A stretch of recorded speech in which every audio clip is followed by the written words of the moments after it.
Pozdrav, pozdrav.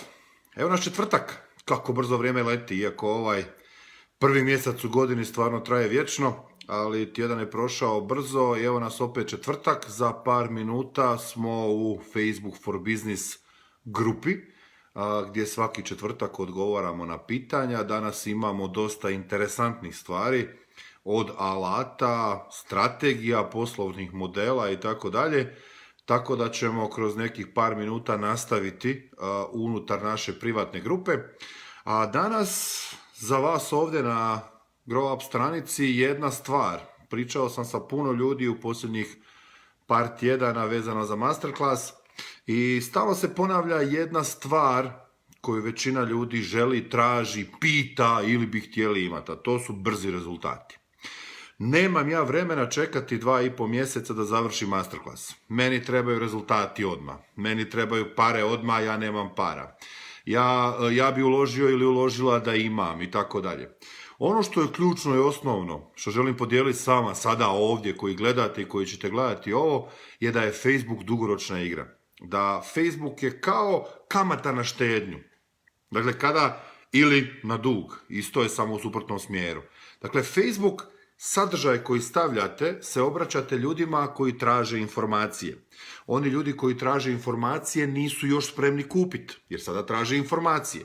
Biće spremni za nekih 60 do 90 dana, ili možda 45 do 60, zavisi što prodajete. Sad ako se obraćate toj publici i ako se obraćate sa korisnim sadržajem, taj sadržaj ostaje na Facebooku. Ono što smo objavili prije godinu, 2 dana, danas ljudi još to gledaju. Jer Facebook će pokazati sličan sadržaj koji može biti interesantan ljudima koji su obratili pozornost na taj sadržaj. Što znači za 3, 6, 9, 12 mjeseci neko će vas pronaći na internetu, neko će dobiti vrijednost od toga što vi pričate i ta vrijednost će stvoriti interes za ono što vi prodajete, a onda će vas ta osoba lako pronaći i onda eventualno kupiti od vas.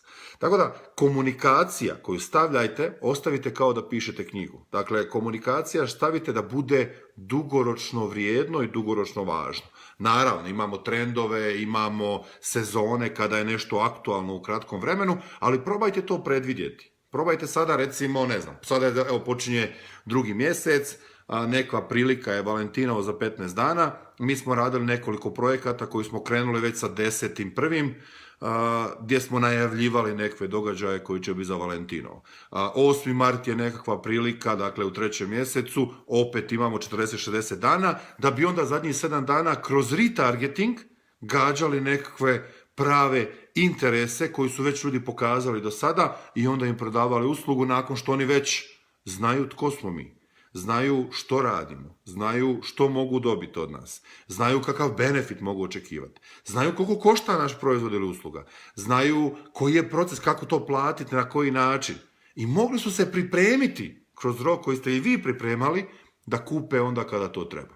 Dakle, danas prebacujemo se u Facebook for Business grupu, tamo odgovaramo na pitanja, vas ovdje pozdravljamo uz poruku da je Facebook dugoročna igra.